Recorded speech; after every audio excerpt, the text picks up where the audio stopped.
वल्लभ भाई की गिरफ्तारी के कारण क्या होता है, राज्य के आम लोगों के बीच में सरकार के खिलाफ प्रतिक्रिया में अलग अलग तरह की बातें हो रही हैं और वो होना स्वाभाविक था। गांधी जी की जनसभा से पहले ही गांव के सभी जो पुश्तैनी मुखिया होते हैं, पटेल होते हैं, उन सब ने अपना अपना इस्तीफा सौंप दिया गांधी जी को। गांधी ने दांडी कूच शुरू होने से पहले ही यह निश्चय कर लिया था, दृढ़ संकल्प कर लिया था कि वह अपनी यात्रा ब्रिटिश आधिपत्य में प्रभुत्व, जहाँ सरकार का बोलबाला है, वहीं उसी भूभाग से वो चालू करेंगे। किसी राजघराने के इलाके में वो बिल्कुल नहीं जाएंगे। लेकिन इस यात्रा में वो थोड़ी देर भी के लिए क्या होता है, बड़ौदा रियासत से उनको गुजरना पड़ा। तो ऐसा करने पर क्या होता है, यात्रा की जो लंबाई है ना 20 किलोमीटर बढ़ जाएगी, मीन्स और लोगों को चलना पड़ेगा। इसका असर क्या होता है कि यात्रा कार्यक्रम पर पड़ता, मीन्स जो आंदोलनकारी थे उनको चलने करने, उनके खाने पीने की व्यवस्था पर पड़ता।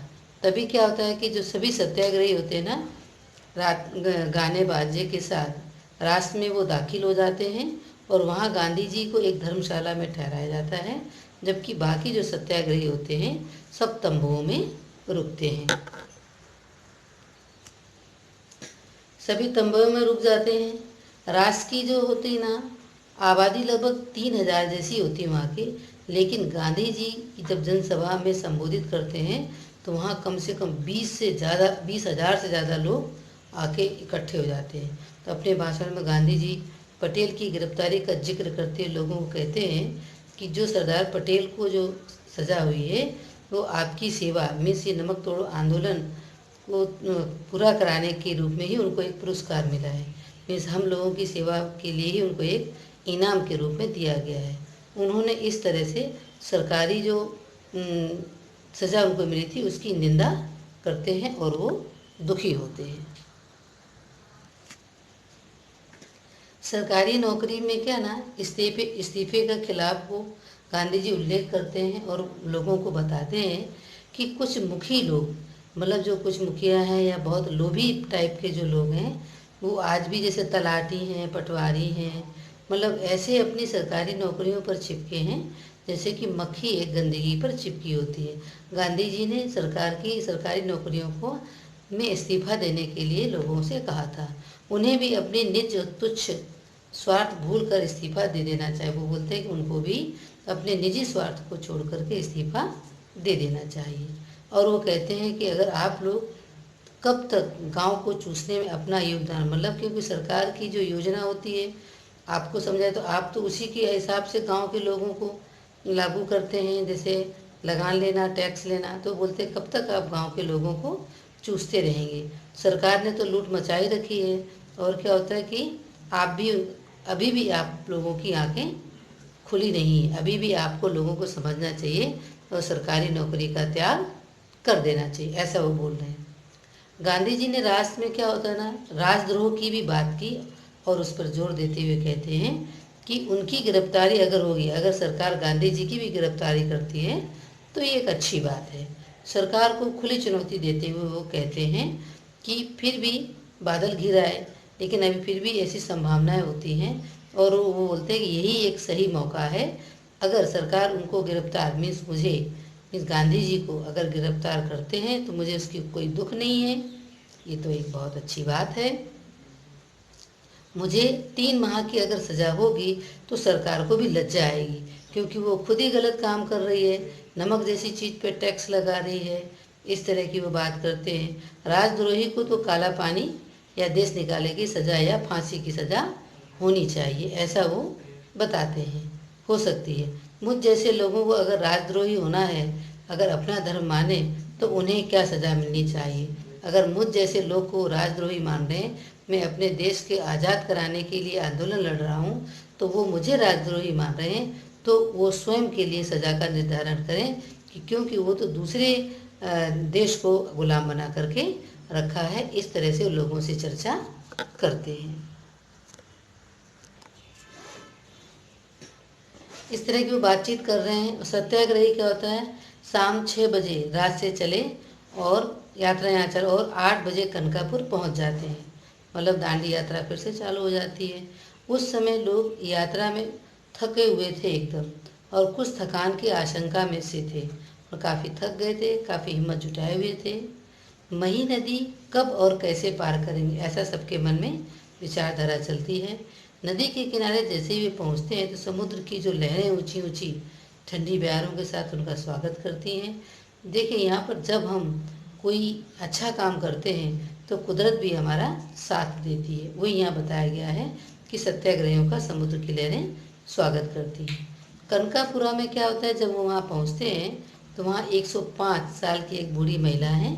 उन्होंने गांधी जी के माथे पर तिलक लगाती हैं और कहती हैं, महात्मा जी स्वराज लेकर के ही लौटना। और गांधी जी भी उनको विश्वास दिलाते हैं कि मैं स्वराज लेकर के ही लौटूंगा। गांधी को जनसभा का निर्धारित समय 8 बजे था, मतलब जनसभा को निर्धारित समय मतलब उन्हें संबोधित करना था, लेकिन कनकापुरा पहुंचने में कुछ देरी हो जाती है और उसके कारण 1 घंटे के लिए जो यात्रा है थोड़ी स्थगित कर दी जाती है, क्योंकि वहाँ कुछ रास्ता जो पैदल चलने वाला रास्ता है उसमें लोग काफ़ी थके हुए होते हैं। जनसभा में लोगों को संबोधित करना में ब्रितानी कुशासन का जिक्र किया गया। मीन्स एक ब्रितानी नाम का शासक है अंग्रेजी, उसका जिक्र करते हैं और वो कहते हैं कि इस राज्य में रंक से लेकर राजा तक सभी दुखी थे। रंक मीन्स बहुत गरीब आदमी, राजा मीन्स बड़े जमींदार आदमी, सब दुखी थे। राजे महाराजे जैसे सरकार नचाती थी वैसे ही उनको नाचना पड़ता था, ऐसा वो लोगों को संबोधित करते हुए बताते हैं।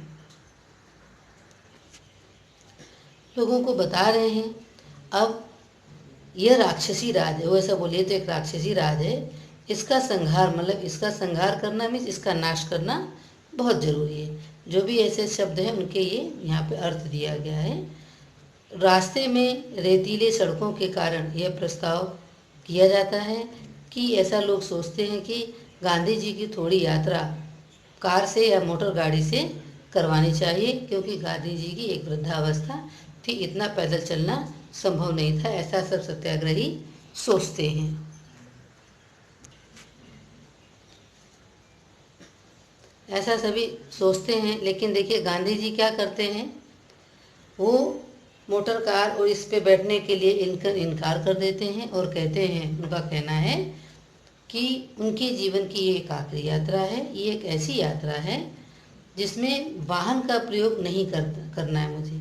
यह एक पुरानी नीति है। बता रहे कि जब धर्म यात्रा में हवाई जहाज, मोटर, बैलगाड़ी में बैठकर जाने वाले को लाभ नहीं मिलता है। बोलते ये मेरी धर्म यात्रा है, मैं इसे पैदल चल कर के ही पूरा करूँगा।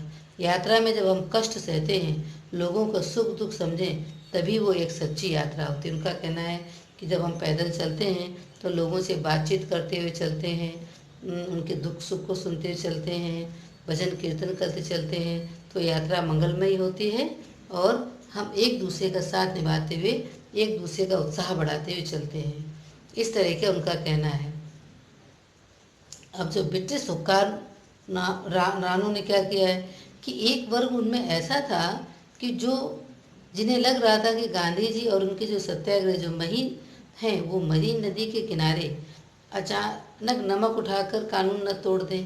मतलब उनको ऐसा लग रहा था कि मही नदी के किनारे भी नमक बनाया जाता है, काफ़ी भंडार हैं, पर और समुद्री जो पानी है नदी के तट पर काफ़ी नमक छोड़ जाता है। मतलब जो समुद्र के पानी से ही, खारे नमक से ही पानी से नमक बनता है। यहाँ पे आपने देखा होगा, जब कभी आपने नमक बनाते देखा समुद्र के किनारे, जो नमक बनाने वाले होते हैं वो ऐसी क्यारी जैसी बना देते हैं, समुद्र की लहरें आती हैं उसमें पानी भर जाता है। जब वो पानी भर जाता है तो क्या होता है, नमक उन क्यारियों में रुक जाता है और पानी वापस नीचे बह जाता है।